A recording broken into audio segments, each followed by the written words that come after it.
Olá pessoal, bom dia. Que prazer imenso estar aqui hoje. É um período que eu gosto muito de trabalhar na Seara do Cristo, porque eu estou desarmada de qualquer outra preocupação. Então, na hora que eu vou sentar, que eu vou estudar, que eu vou ouvir, eu estou focada naquilo. O fato é que o mundo não vai parar para que a gente possa se concentrar, né, nas tarefas que a gente precisa fazer. Então é a gente que precisa ter a disciplina e o entendimento de entender como é que a gente consegue serenar no meio do caos, que é trabalho, filhos e afazeres, etc. e tal. Isso traz esse ato, ele está ligado automaticamente e profundamente com o tema dessa manhã, que a gente vai falar sobre a prece. É um tema que pode parecer comum, a gente escuta todo o tempo, a gente, se a gente abre qualquer trabalho dentro da casa espírita, a gente começa com ela e finaliza com ela. Mas a pergunta é, dentro da casa espírita, ou dentro de qualquer tempo que a gente se identifique, a gente está muito habituado a fazer isso, certamente. Será que a gente também está trazendo esse hábito para as nossas vidas? Ah, com certeza. Eu rezo sempre. Escuto isso constantemente de alguém muito próximo. Mas eu também me pergunto se essa reza constante traz um efeito que a gente busca, que é a serenidade na qual a gente precisa para caminhar nessa terra. Muitas vezes a gente pode fazer oração pedindo que tire do nosso caminho qualquer situação que nos incomode, pedindo que a gente possa passar, não passar por determinada situação. Enfim, tem formas da gente conversar com o Criador. O fato é que nada deve ser retirado do nosso caminho se aquilo não for necessário para a nossa evolução. Eu constantemente bato nessa tecla, para que a gente possa reforçar que o grande objetivo da gente estar aqui é crescer. Seria muito triste sair daqui da mesma forma que a gente entrou. Então, para a gente encontrar essa alegria de olharmos, né, da gente conseguir se olhar e entender o quanto que a gente já se modificou, a gente precisa das dificuldades. E onde entra a prece, seria impossível, é impossível passar por tais dificuldades sem que a gente tenha o hábito de rezar. Mas o que é rezar? O que é orar? Imagina essa cena, que eu estou em algum campo específico e que ali naquele lugar aquele lugar tem o hábito de trazer o Pai Nosso. Muito bonito. Mas imagina esse Pai Nosso assim. Pai nosso que estás no céu, santificado seja o vosso nome, venha a nós o vosso reino, seja feita a vossa vontade, assim na terra como no céu. Pão nosso de cada dia nos dai hoje, porque nós palavras. Cadê o coração? Não tem. Coração, prece, é conexão.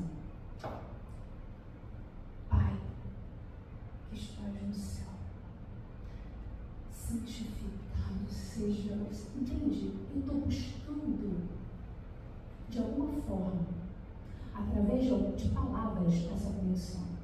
Mas será que então eu preciso de palavras? Não.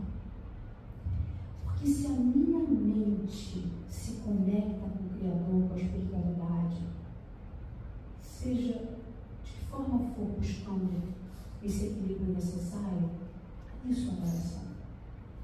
Se eu tenho a possibilidade de me encontrar com o mar, morando em Copacabana, por exemplo, e se eu dou algumas caminhadas pela manhã, paro ali e vejo aquela imensidão e penso em Deus, isso é oração. Oração não são palavras articuladas. Pode ser? Sim, pode ser. Mas, por exemplo, para mim, não é a melhor forma de conexão. Porque em algum momento, falando algo que eu gravei, eu vou me desconectar. E aí perde o objetivo, que é conectar, que é essa conexão. Então, eu vejo que uma forma de realmente me sentir modificado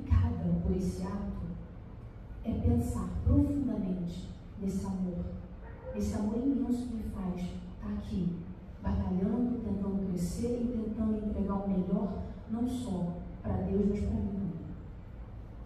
E esse é o processo. Interessante que recentemente eu estava conversando com um conhecido e a gente falava a respeito das dificuldades, ele estava passando por uma fase muito complicada.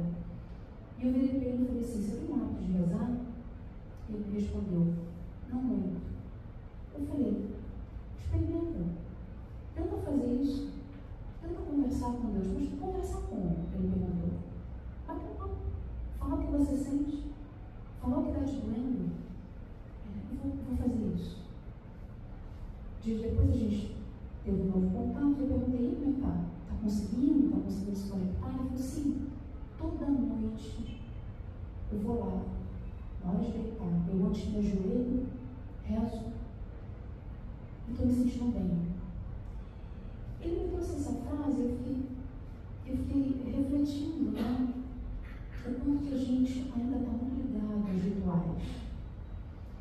Para muitas pessoas isso é necessário, não estou criticando, entenda, para cada um. A conexão acontece para cada um, sem crítica e julgamento. Mas eu virei para ele e comentei assim: você sabe que se eu tivesse que parar toda noite e ajoelhar para rezar, eu teria dificuldade de conexão?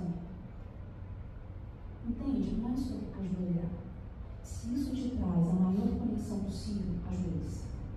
Mas se você acha que é necessário ajoelhar para se conectar, você não precisa disso. Eu, por exemplo, vou dar um exemplo do que eu faço. Eu deito no lugar mais confortável possível e elevo meu pensamento. Isso é conexão para mim. Entende?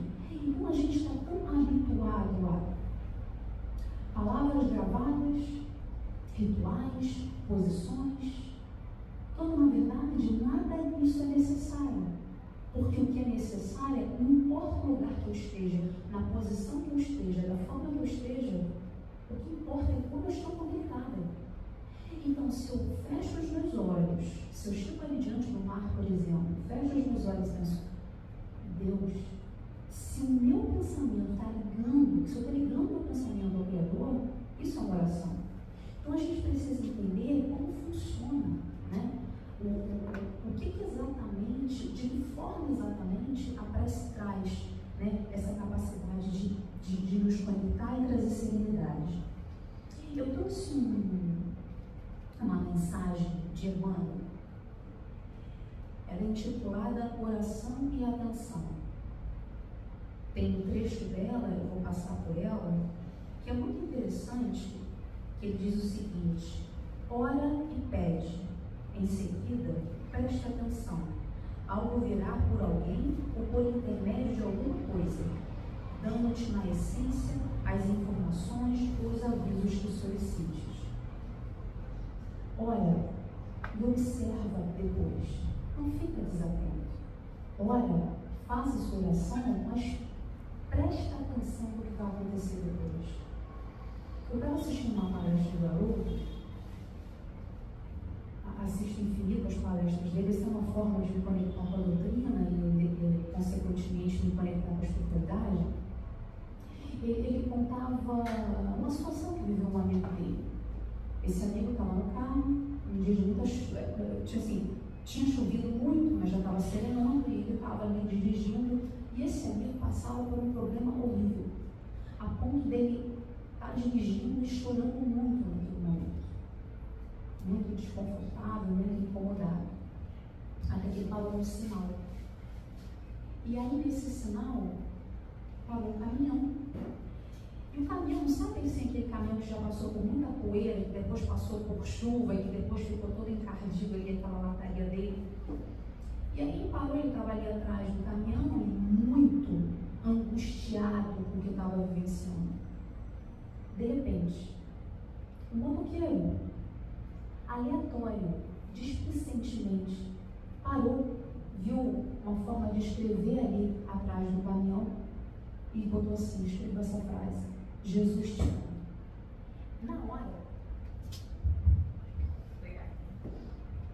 Na hora do Jesus te ama, ele parou, viu a frase, era quase uma psicografia direta para ele. Aquilo o emocionou demais. E ele conseguiu sair do turbilhão de pensamentos que ele estava angustiantes e conseguiu levar o pensamento. Veja, ora, e ainda que a gente não capacidade de medir naquele momento, a ajuda, ela está sempre, constantemente ao nosso lado. A gente precisa só ter a sensibilidade de olhar. Ali não foi coincidência do que Jesus tinha. Não foi. Então a gente começa a entender que os mecanismos eles acontecem de forma. Deus não vai falar com a gente através de palavras. Deus não é material. Mas Deus articula de outra forma. Seja através de um amigo que chega para falar aquilo que a gente estava precisando ouvir. Seja numa palestra. Seja numa. Você está olhando, de repente você está abrindo um livro, abre uma mensagem. Nossa, olha essa mensagem. Não é coincidência. Nossa, que coincidência. Falou exatamente o que eu estava precisando. Não é coincidência. É a bondade divina que está sendo ali transmitida de uma forma que muitas vezes a gente não dá conta do que está acontecendo. Bom, no texto, né, da mensagem de Emmanuel, que foi psicografado pelo Chico, ele fala o seguinte: oraste, pediste, desfaze-te, porém, de quaisquer inquietações e acerena-te para recolher as respostas da divina providência. Desnecessário guardar demonstrações espetaculosas para que te certifiques quanto às indicações do alto. Qual ocorre ao sol, que não precisa descer ao campo para atender ao talo da erva que lhe roga calor, de vez que lhe basta para isso a mobilização dos próprios raios. Deus conta com milhões de mensageiros que lhe executam os excelsos desígnios. Ora e pede. Em seguida, preste atenção. Algo virá por alguém ou por intermédio de alguma coisa, dando-te na essência as informações ou os avisos que solicites. Vai vir. De uma forma ou de outra, vai vir. Eu vi uma experiência, esse ano, tem poucos meses, eu fui numa casa lá em Santa Cruz. Gosto muito de lá. De repente, uma pessoa encontrou comigo e ela veio e falou assim: você não tem noção do que você fez comigo naquela conversa. Eu, que isso? Não, eu estou falando sério. Você não tem noção. Você não tem noção. Ela fez assim: gente, eu nem lembro o que eu falei. Entende? Eu não tenho dúvidas. Aquilo foi tão marcante para ela. Eu não tenho dúvidas do quanto que a gente pode ser também instrumento divino para o outro. Por isso que é preciso buscar sintonia. Por isso é preciso buscar serenidade e equilíbrio diante de tantas dificuldades e angústias, todos nós temos. Mas veja, não só aquele instrumento chega até nós, como a gente pode ser um instrumento também. E aquilo me marcou porque eu vi o quanto foi significativo para ela. E fiquei tentando rememorar na minha mente o que eu tinha falado. Eu pensei, eu não lembro o que eu falei. E aí eu lembro mais, claro que eu lembro do que ela trouxe para mim, do que a gente conversou, e eu tento, mas ficou muito vago. Então, assim, veja o quanto que todo esse mecanismo está acontecendo, e às vezes, muitas vezes, a gente não dá conta, né? E ali Emmanuel continua: em muitas circunstâncias, a advertência ou o conselho, a frase orientadora ou a palavra de bênção te alcançaram a alma, no verbo de um amigo, na página de um livro, numa nota singela de imprensa e até mesmo num simples cartaz que te cruze o caminho. Mais que isso, as respostas do Senhor às tuas necessidades e petições muitas vezes te buscam através dos próprios sentimentos a te subirem do coração ao cérebro, ou os próprios raciocínios e a descerem do cérebro ao coração. Deus responde sempre, seja pelas vozes da estrada, pela pregação ou pelo esclarecimento da tua casa de fé, no diálogo com a pessoa que te afigura providencial para a troca de confidências, nas palavras escritas, nas mensagens inarticuladas da natureza. Nas mensagens inarticuladas da natureza. Olhar, chegar ali de frente para o mar e poder apreciá-lo é uma oração.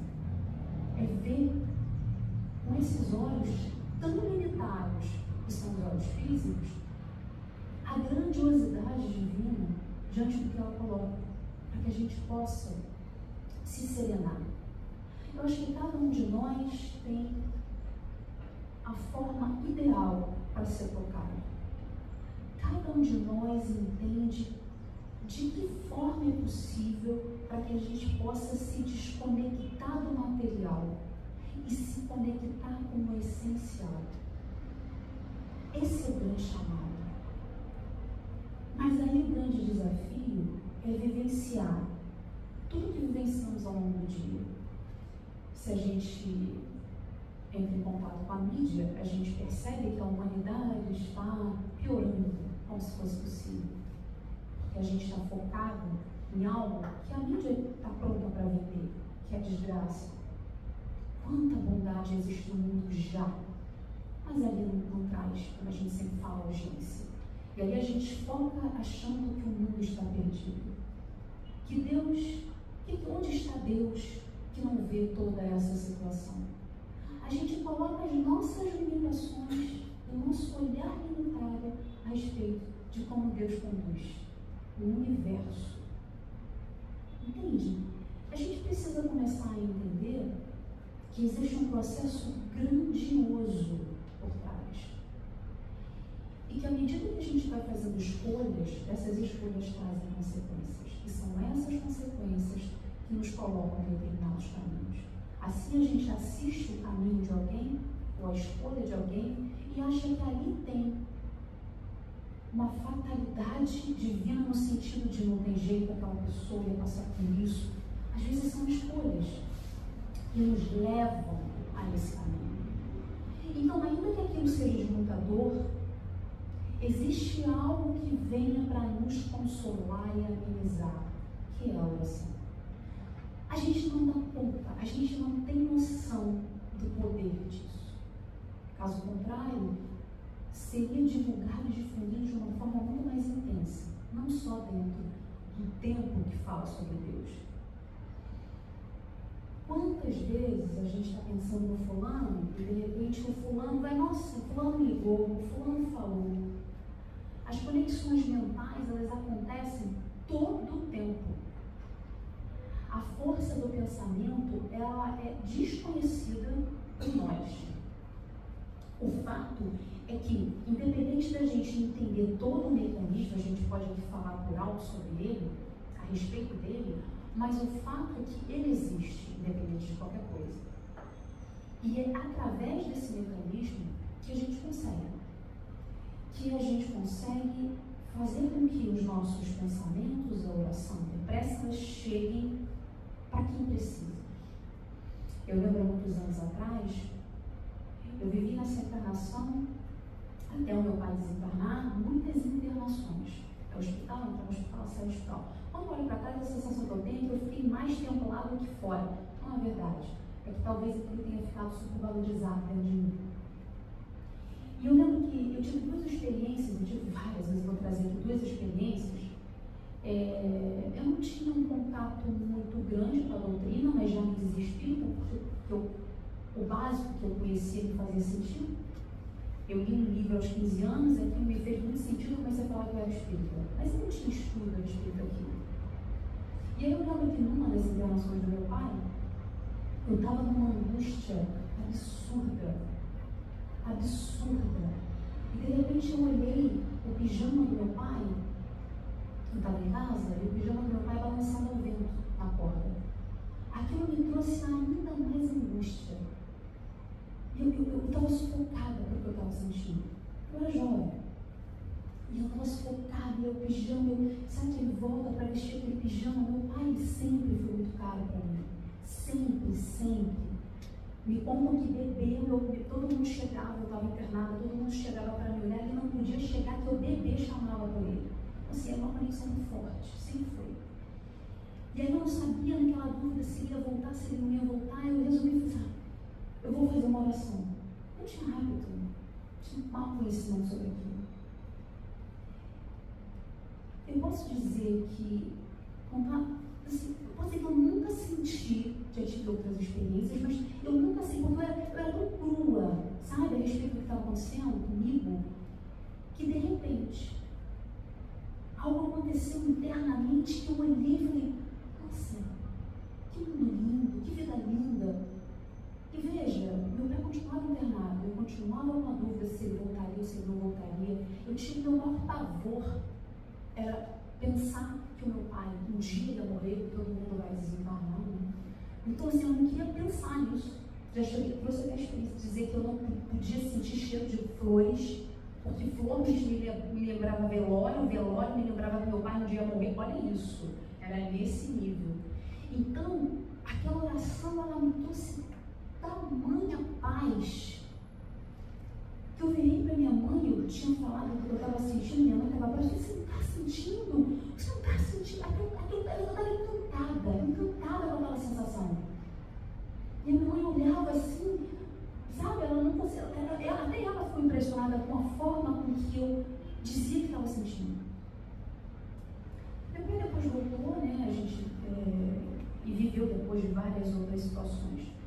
Teve um outro momento, ele estava perto de 80 anos, ele foi para nova internação, ele estava todo cansado de tudo isso. Eu passou quase traumatizado, porque foi sempre foi sinônimo de muita angústia. Embora eu comecei com a maturidade, com contato com a doutrina, depois de muito estudo, comecei a entender todo o mecanismo por trás de todas aquelas situações, né? Comecei a perceber e ter uma sensibilidade melhor de identificar o que era meu pensamento, o que era pensamento de ajuda, meu anjinho, minha proximidade com ele. As coisas foram se modificando, porque a doutrina, o grande consolador, chegou na minha vida, de verdade. E a forma de conexão estava ali, existindo sempre, que era através da prece. Então teve uma situação que era perto de 80 anos do meu pai, ele foi uma nova internação, foi muito mais. Falei, meu Deus, não aguento mais, agora vai desencarnar, e era aquela angústia por tudo, até que veio. E eu agradeço tanto aquele pensamento que surgiu, eu não vi ninguém, sabe, mas alguém chegou e me trouxe a seguinte notícia: até os 90 anos não se preocupe com isso. Eu fiquei muito impressionada com aquela frase daquele jeito, sabe? Nossa, coisa direta.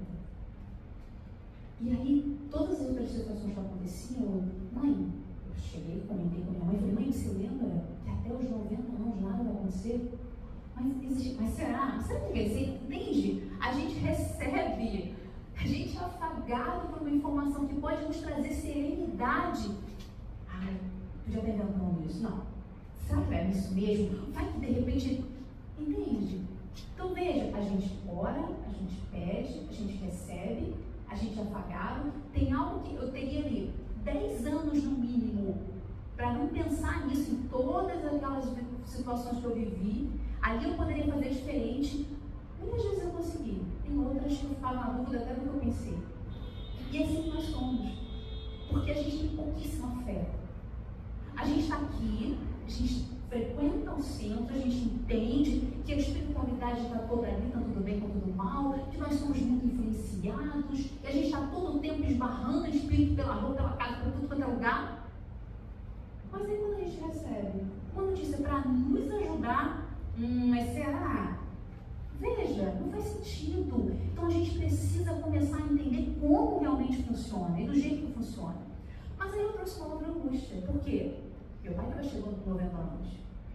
Meu Deus, eu não acredito que meu pai vai desencarnar, aquela coisa toda.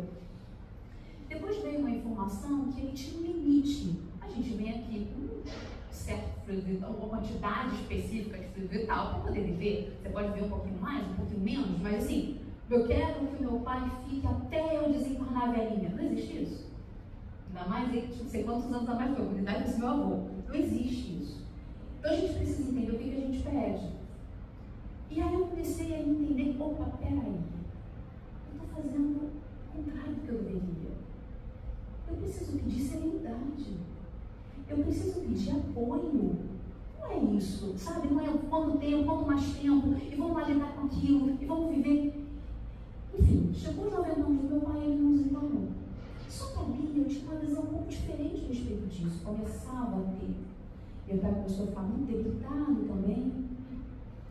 E aí, cada vez mais debilitado, eu comecei a perceber que ele estava usando aquele corpo máximo que ele poderia. E tinha um limite também, né? Ele podia, é quase como se ele pudesse pudesse receber um pouquinho mais para estar aqui, mas não poderia passar de 95, de maneira nenhuma. E aí eu comecei a entender que era o tempo que eu precisava para trabalhar a mim mesmo a respeito disso. A doutrina me ajudou, eu não tenho dúvida disso. O fato de eu começar a entender cada vez mais o mecanismo do que acontece, de como acontece, eu não tenho dúvida disso. Claro, a terapia, sem dúvida. Foram ferramentas que eu fui utilizando para poder me preparar para um momento que eu sempre esperei, desde que eu encarnei. E desde que eu comecei a tomar consciência, eu lembro de N situações. Eu lembro de uma que eu era muito pequena, meu pai chegou em casa passando mal, porque comeu algo, eu achei que ele fosse morrer ali, eu ajoelhada, rezando, pedindo para Deus que ele me levasse meu pai. Sempre tive todo esse processo. Mas aí eu entendi que, opa, peraí. Tá chegando um momento, realmente tá. Então o que eu tenho que fazer para me preparar para esse momento? Já que aquilo era algo que me trazia muita angústia. É impossível fazer isso, gente, sem confiar. É impossível fazer isso sem ter fé naquilo que a gente não está pegando, palpando e olhando. É muito maior. Aquilo está trazendo um pouco de angústia meu e todo o processo para poder sair disso. Mas cada um vai ter o seu. Cada um vai ter o seu desconforto. É muito gratificante olhar para trás e perceber que quando chegou o grande dia, quando chegou o dia 27 de janeiro de 2017, que ele estava em casa, então a minha mãe me ligou e falando, vem para cá. E teve a sensibilidade de me dizer o que estava acontecendo, mas eu já tinha entendido. E é incrível pensar que não teve um único choro de angústia, de desespero, de nada. Não teve nada. No caminho, eu liguei para alguém que eu sempre falei sobre esse assunto. E eu liguei para esse alguém e falei assim, chegou. Um grande dia chegou. E eu lembro que a pessoa ficou super desconfortável. Eu precisava falar para aquela pessoa. Ela foi tão desconfortável. Calma, tudo bem. Eu me preparei para esse dia. E não existe preparo sem conexão com a espiritualidade. Não existe, gente. Não existe. Eu cheguei lá. Quando eu cheguei lá, eu vi aquele homem tão amado por mim, mas tão amado por mim, deitado, sem vida. Aquela roupa estava lá, usada, desgastada, rota, rasgada, mas ela estava muito usada. Eu vi tanto amor da espiritualidade, tanto amor, por ter deixado ele lá usar aquela roupa até o máximo. Obrigada, gente. Eu me preparei, eu consegui. E aí, de repente, de forma incrível, eu consegui ajustar a minha visão espiritual. E o meu pai não estava mais lá, naquela cama. Ele estava sentado, mas eu não olhava com os olhos da matéria. Não era. Se eu duvidasse um pouquinho, tudo aquilo sumia. Mas eu não duvidei em muito momento. Ele estava lá, se recuperando daquele corpo usado ao extremo. E de repente foi chegando tanta gente para recebê-lo, tanta gente, mas a gente não enxergava nada.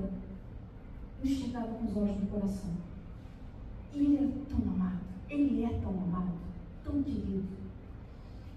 E eu não olhava mais aquele corpo como ele, não era ele. Eu conseguia olhar ele ali, sentado, esperando para se recuperar. Era um misto de sentimentos, porque eu via as pessoas à minha volta, via as minhas filhas mais novas e tal, e eu tentava, queria que todo mundo sentisse o que eu estou sentindo, eu queria gritar para o mundo, eu queria fazer isso aqui que eu estou fazendo, pegar o microfone e falar, gente, é possível num momento de tanta dor sentir serenidade. Gente, não, o pessoal não fica angustiado, não fica preocupado com se alguém vai partir, não fica. É possível. É possível. O amor conecta. É possível. Porque ele está para o mundo, eu queria, mas nem todo mundo conseguia sentir o que eu estava querendo passar e transmitir. De repente ele não estava mais ali, o quarto foi ficando, né? Agora foi chegando à noite, estava uma sexta-feira, foi chegando à noite. E aí minha mãe virou para mim e falou, eu vou dormir a última noite com ele. A minha mãe dormiu na cama aqui, o corpo, aqui a roupa, mental. Ela dormiu aquela noite toda. Ele já duro, já largo. No dia seguinte saiu para resolver toda a papelada. Quando eu voltei, em determinado momento, eu queria estar lá só no momento que chegasse um carro para poder levar aquela roupa. Eu não olhava meu pai, ele não estava ali, eu não conseguia, ainda que eu forçasse, olhasse a imagem, meus olhos físicos olhavam aquela imagem, eu não conseguia, não conectava, ele não estava ali. Não adianta. Alguém fala, não, mas ele está lá, ele não está nem ligado ao corpo, ele não estava ali. Essa era a certeza absoluta que eu tinha. Ali os meus olhos conectados todo o tempo com a espiritualidade, todo o tempo em oração silenciosa, sem articular uma palavra. Mas toda a conexão do entendimento, da compreensão, da ajuda, do amor. Isso era oração. Oração sem falar, era sentida. De repente, eu sentada, esperando, não consegui que o velório fosse naquele dia, o velório acabou sendo transferido para o dia seguinte. Tudo bem. De repente, ele ainda lá deitado, aquele corpo ainda lá deitado, não ele. De repente, ele surge, sentado no ambiente que eu estava com a minha mãe, só eu e minha mãe, mas ele grandioso. Eu queria tanto falar para todo mundo, olha isso! Mas ninguém enxergava. Ninguém enxergava porque eram os olhos do Espírito que viam. O meu Espírito dentro de... Meus olhos físicos não viam nada. A minha mãe conseguia, mas a minha conexão todo o tempo com a espiritualidade me fez ter uma outra visão a respeito do que estava acontecendo. E ele veio grandioso, vestido, já não era mais aquele vestimento que o corpo carregava. Já não era franzino, magrinho, esmiadinho, encolhido, não era, o que aconteceu? Grandioso. Nossa, como ele está bem. Veja, meus olhos físicos não enxergaram nada, mas acima de qualquer coisa tinha a crença do quanto aquilo era possível acontecer. Tinha o estudo de entender que quando a gente desencarna, a gente ainda está ali, ainda está acompanhando, e que na maioria das vezes a gente acompanha o nosso próprio enterro como uma forma de desprendimento. Inicia-se um processo de aprendizado já no nosso velório. E aí, um momento que eu estou sempre trazendo para as minhas palestras, porque eu queria tanto que as pessoas sentissem o que eu senti, que as pessoas, sabe, eu queria tanto. E aí, no dia seguinte, eu fazia questão de chegar lá primeiro. Eu já não sabia mais o que poderia acontecer, mas eu só pedia algo. Chegar lá em silêncio para fazer o quê? Uma oração.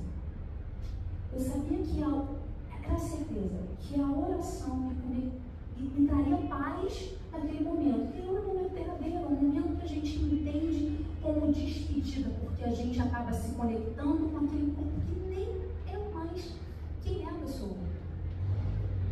Só que curioso que quando eu cheguei lá, eu continuava. Ainda que naquele momento eu continuava com essa visão espiritual. Eu não olhava, eu não encarava, eu não entendia tudo que estava acontecendo sobre o aspecto material. Qual era o aspecto material? Um homem que viveu daquela determinada idade, que estava ali sendo no seu velório, para que algum daqui a pouco, algum momento, umas horas, ele fosse enterrado.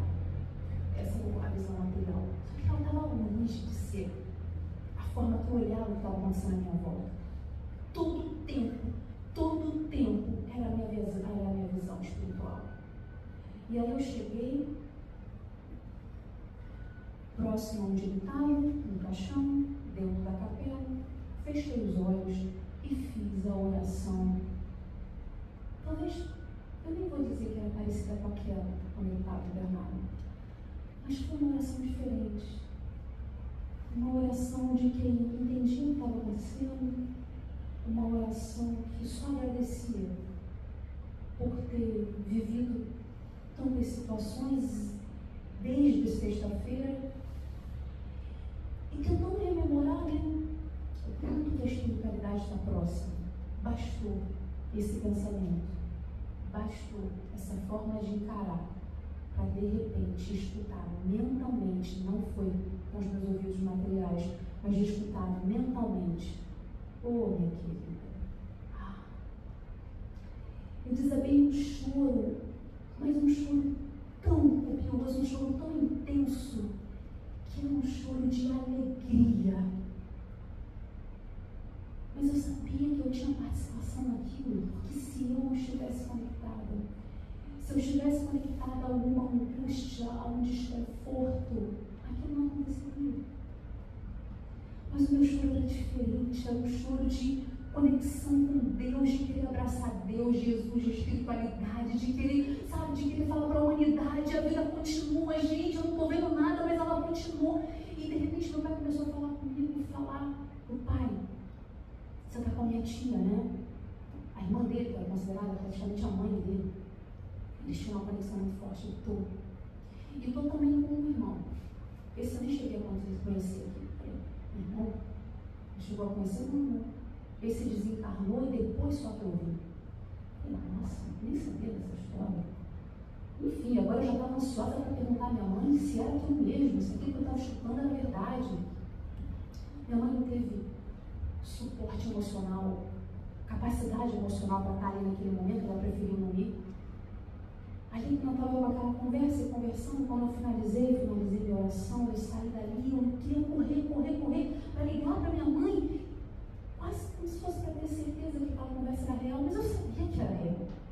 Liguei para minha mãe e falei, mãe, você não vai acreditar, eu acabei de conversar com meu pai. Ele falou de um irmão que não nem viu. Ela, tem essa história mesmo, a mãe dele ficou grávida e perdeu o filho, e o filho se chamava Manuel, e aí quando ele veio, ela ficou grávida novamente, e ele deu um nome para ele de Manuel de novo. Eu falei, nossa, eu nem sabia dessa história. Quase como a espiritualidade demais, quase como uma. Não tenha dúvidas. Você conversou com seu pai. Não estava programado eu trazer essa experiência novamente, e se eu pudesse, eu acho que toda palestra eu falava sobre isso. Mas eu vi tanta conexão, em relação a oração, serenidade, equilíbrio. Vejam, para alguém que levou a vida inteirinha angustiada com esse momento. Vejam, alguém que não podia sentir cheiro de rosa, cheiro de flor, porque ele remetia a memória e não ia lembrar desse momento. Primeiro que a gente antecipa dores, a gente não sabe nem como vai estar lá na frente, porque a gente pode se preparar para esse momento, entende? O fato é que sem a oração, o fato é que sem isso é muito difícil para a gente buscar a serenidade necessária. Então, que a gente possa entender que nos nossos momentos mais difíceis é preciso orar. Que a gente possa entender que nos nossos momentos de alegria a gente possa orar. A gente precisa orar. Porque não existe capacidade, saúde mental de viver aqui sem essa conexão. A gente está num período, principalmente pós-pandemia, no qual as pessoas estão cada vez mais buscando uma saída rápida a respeito de eliminar suas próprias dores, seja através do suicídio, seja através de uma vida desconectada com qualquer ligação espiritual.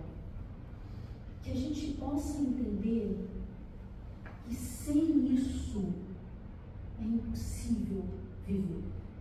É impossível viver. É muito curioso, sob o ponto de vista racional, trazer essa experiência de alguém que sempre acreditou que seria o pior momento da vida dela. Mas foi através da conexão, e quando eu falo conexão, eu falo oração, eu falo mente ligada à visão e imagem espiritual todo o tempo. A imagem não é nos olhos. Eu não tenho uma capacidade como tem Divaldo, como Titi. Não é sobre isso que eu estou falando, mas não precisa ser assim, porque eu primeiro acredito que é possível acontecer desse jeito. Então veja, sem essa conexão, eu não poderia dizer aqui, dar o testemunho que dia 27 de janeiro de 2017 foi, até o momento, o dia mais lindo da minha vida. Eu nunca seria capaz de dizer isso antes, entende? E por que isso foi possível? Porque ali existia a certeza do amparo de Deus. Ali existia, na prática, a vivência do Consolador prometido por Jesus. Ele disse: eu vou enviar a vocês o Consolador. Imagina a quantidade, a capacidade de consolo que era, a partir daquele momento, focar no que bom, que ele agora passa para o outro lado, já fora daquele corpo limitado, mas que em algum momento a gente vai se reencontrar. Não é diferente? Que é completamente diferente do que chegar lá e pensar: meu Deus, para onde ele vai agora? Será que existe mesmo vida? O que vai acontecer? Agora eu não vejo mais, agora eu não posso abraçar mais, agora... E aí a gente vai sendo tomado por aqueles pensamentos que vão fazendo mais e mais e mais angústia, e a conexão necessária para buscar a serenidade vai ficando cada vez mais difícil, aquela linha tênue da espiritualidade, tentar acessar você, mas os seus pensamentos não permitem.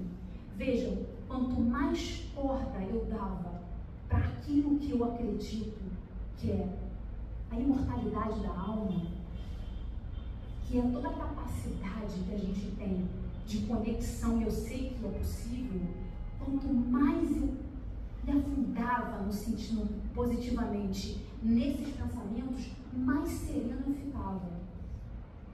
E é sobre isso. Aqui a gente está falando da prece, a gente pode falar de palavras, a gente pode falar, mas isso é o oração, vivenciada a cada segundo, nos meus gestos, na forma que eu pensava, na forma que eu agia, cada pensamento. Eu não olhava meu pai como alguém morto, não, meu pai não estava lá.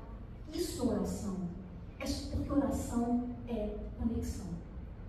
Eu não podia deixar de trazer, a gente está finalizando, gente, ficou totalmente fora a proposta que eu vi para trazer. Pois é, mas a espiritualidade sabe, alguém precisa ouvir. Aqui vários livros, separei tudo e não falei nada. Enfim, mas a espiritualidade entende o que é necessário e eu quero ser sempre um instrumento, enfim. Então foi, que bom, e espero que tenha tocado alguém, né? Eu trouxe uma frase que tem muito a ver com isso que eu estou falando, e eu acho ela linda, que só vive o propósito quem suporta o processo. Só vive o propósito quem suporta o processo. Então, viver naquele momento, na prática, tudo aquilo que eu já estudei, não tem preço. É encantador. Agora, será que em todos os momentos das minhas dificuldades eu consigo exercer aquilo? Claro que não. Será que a gente é assim todo o tempo? Claro que não. A gente precisa muitas vezes fazer um esforço maior. Ainda que a gente tenha respostas que a gente peça, é muito interessante. Recentemente, há uns 2 anos atrás, eu vivi uma situação muito angustiante também, não tinha a ver com saúde, mas enfim. E eu lembro que eu pedi, eu rezava e eu recebi a resposta que eu precisava. Mas eu não conseguia me acalmar. Talvez porque eu quisesse que fosse de um jeito e não era, eu pedi que fosse daquele jeito, e a gente não consegue nem confiar o quanto a espiritualidade vai entregar o melhor pra gente. Calma, o melhor sempre vai chegar. O melhor sempre vai ser entregue. Agora, o ponto é que a gente acha que o melhor é daquele jeitinho que a gente imaginou. Né? É daquela forma que a gente... não, peraí, mas tem que ser assim, tem que chegar assim, tem que fazer isso. E não é assim que funciona. Eu costumo dizer que entrega, sabe? Costumo pedir, entrega. Eles vão saber melhor o que fazer do que a gente mesmo. Aliás, a gente tem que ter cuidado até do que a gente pede, né? Porque a gente não sabe nem pedir. A gente não sabe nem na hora da oração se a gente está precisando de algo, se a gente quer desejar algo. A gente nem sabe o quanto que aquilo realmente vai ser benéfico. E muitas vezes o que acaba acontecendo é que não é entregue. E lá na frente a gente vai perceber o quê? Ai, que bom. Ai, que bom que não aconteceu. Porque tem gente muito mais habilitada comandando o que a gente precisa fazer, o que a gente precisa viver, o que a gente precisa passar. Então o ponto é, não é tira isso, é me dê forças e serenidade para enfrentar aquilo. A espiritualidade não ia tirar um momento de desencarno do meu pai. Eu não ia estar velhinha aqui para ver o meu pai. Ia, isso é fato. Agora, então se isso não era, se eu não teria como tirar se não mudar essa realidade, então o que eu faço para eu me mudar? É aquela história, né? Eu até trouxe essa frase. Quando a situação for boa, desfrute-a. Quando a situação for ruim, transforme-a. Agora, quando a situação não puder ser transformada, transforme-se. Eu não poderia transformar aquilo, modificar aquilo, trazer para o jogo de forma diferente. Não daria. Agora, o cuidado de entender que, peraí, então eu posso tentar olhar de forma diferente para poder vivenciar essa experiência de forma diferente também. E foi o que aconteceu. Agora, é fácil? Não, não é. Não é. É algo que requer, acima de tudo, conhecimento, e a gente já está aqui para ter isso. A gente não tem noção do poder que é o conhecimento que tem aqui. Porque eu não tenho a menor sombra de dúvida que se não fosse o Consolador prometido, a experiência seria completamente diferente. Entende? Porque, no mínimo, só entrar a ideia da dúvida já dificultaria toda a minha experiência de vivenciar aquele momento tão belo para mim. Mas o que me traz essa visão de muita serenidade era a certeza e principalmente a compreensão do que estava acontecendo. Era o momento. Aliás, eu agradeço, sabe, a Deus, porque talvez eu tive a possibilidade de tê-lo um pouco mais, mas nem tê-lo, porque ele desencarnou com demência senil, ele já não me conhecia uns anos antes. E aí Deus foi desconectando ele, né, muito lentamente. E aí, de repente, para algumas pessoas, você de repente por isso. Será? Pode ser. Mas será? Será que se eu ainda estivesse tão ligada à matéria, o quanto que aquilo não iria também trazer, iria afetar? Então, o fato é, as respostas que a gente busca, elas estão dentro da gente. E eu não poderia finalizar essa palestra sem trazer novamente esse poema oração que me toca profundamente e que hoje tem muito a ver com o que a gente está falando. E eu sempre peço, quando eu vou recitá-lo, que a gente possa se conectar com a Alta de Souza, foi psicografada por Chico, em Palácio de Alentum, que a gente possa se conectar. Então eu queria pedir, pessoal, que a gente possa fechar os nossos olhos e que a gente possa elevar os nossos pensamentos ao Pai Criador. Eu queria que, a partir do momento que a gente pense em Deus, a gente também eleve os nossos pensamentos para Jesus. E Ele aparece na nossa frente. Ele aparece na nossa frente e fala assim: calma, eu estou aqui e sempre estarei. E Alta, influenciada por esse pensamento, por esse sentimento, por essa certeza, recitou: meu irmão, tuas preces mais singelas são ouvidas no espaço ilimitado, mas sei que às vezes choras consternado ao silêncio da força que interpelas. devolve ao teu templo interno abandonado a mais alta de todas as capelas, e as respostas mais lúcidas e belas hão de trazer-te alegre e deslumbrado. Ouve o teu coração em cada prece. Deus responde em ti mesmo e te esclarece com a força eterna da consolação. Compreenderás a dor que te domina sob a linguagem pura e peregrina da voz de Deus, em luz de redenção. Fiquem com Deus, pessoal.